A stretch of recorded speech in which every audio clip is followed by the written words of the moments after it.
Barely 24 hours after President Kibaki declined to assent to the County Government's Bill 2012, his decision has been supported by the body mandated to oversee the implementation of the Constitution. The commission, chaired by Charles Nyachae, said the President had raised valid legal arguments in his memorandum to Parliament, detailing reasons for declining to assent to the bill. CIC observed that Article 31 of the bill had proposed that governors in the 47 counties shall chair county equivalents of the National Security Council. However, the commission, just like the President, argued that national security was exclusively a function of the national government. However, some legal scholars differ with the argument advanced by the President and the commission. One of the objectives of devolution is to provide structure to ensure that national government has taken its services to the lowest level possible for people to be able to feel them at the very lowest level. And therefore, service delivery will go on. The commission also, just like the President, faulted the bill on its proposals on the fate of current officers serving in the provincial administration.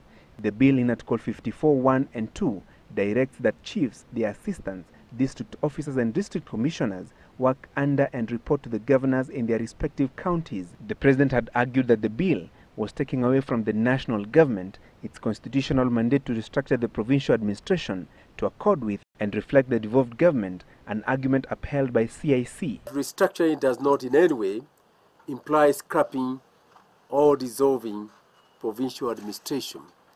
What is this obsession with the provincial administrators who they want to use to create a parallel government to the county government against the spirit of devolution?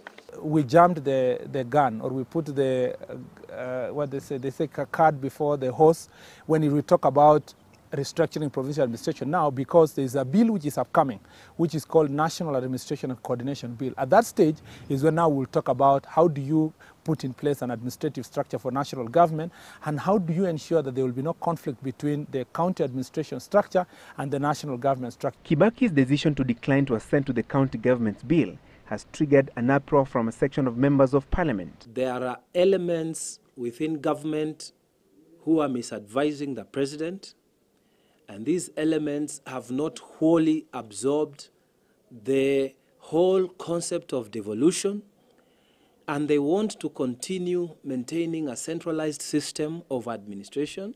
The memorandum by the President on the county government's bill has potentially set off a standoff between the executive and the legislature.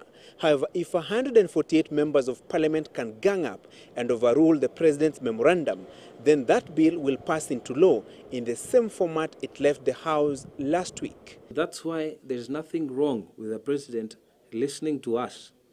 We don't need to go into this contest. It's unnecessary, it's unhealthy, it's untidy for implementation of the Constitution. Two of the county bills that were passed by Parliament last week were, however, assented to by the President. They are the Transition to Devolved Government Bill 2012 and the Intergovernmental Relations Bill 2012. Francis Gachuri, Citizen Live at 9.